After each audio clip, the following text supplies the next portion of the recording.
Kreischer Mansion, and it is located in New York, and it is one of the most haunted houses in New York. A man built this house in the 1800s, designed so his two sons would eventually take over and live in it. These two sons were named Charles and Edward, and sadly one day Edward walked out into the yard and took his own life. Nobody knows to this day if he took his own life or if it was possibly somebody else that did it. Sadly, there were so many other occurrences that have happened in this house.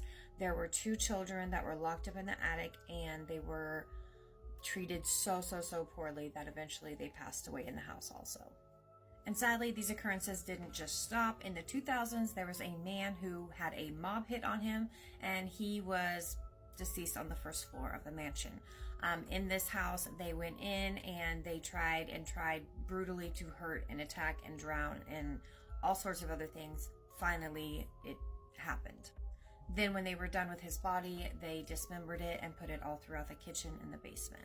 There are other stories too of Charles who did seances in certain rooms to try and talk to his brother Edward, and he opened portals and doors all over that were never shut down.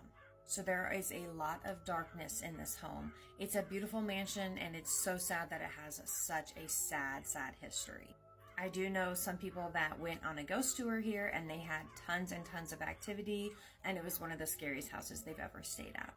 Imagine going to a restaurant and leaving with more than what you walked in with. So there's this beautiful restaurant, and sadly there's a little girl who loves to roam this restaurant, and there have been several guests who have came back to the restaurant, and the manager walks out and says, "She went home with you, didn't she?" And it is very common for couples to walk out, and this little girl walks right with them and goes home. They experience things in their house, and they start talking about what's going on and what's different. Then they go back to the restaurant, and usually she comes right back with them. Luckily, she is a nice little spirit, but she loves that restaurant. She loves to hang out there, but she also likes sweet little couples, so she might just go home with you. So next time you go out to a nice restaurant, this might just be that restaurant. Y'all ready for another really wild story? Have you ever been to Walmart after hours when the lights are out and toys start playing with themselves, turning on lights, hearing kids giggling, and running up and down the aisle?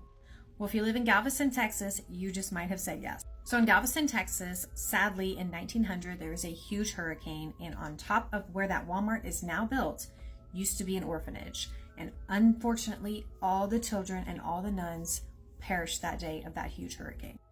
To this day, they actually shut the Walmart down early because there's so much activity at night. It started spooking people that it wasn't good for people to be there after night.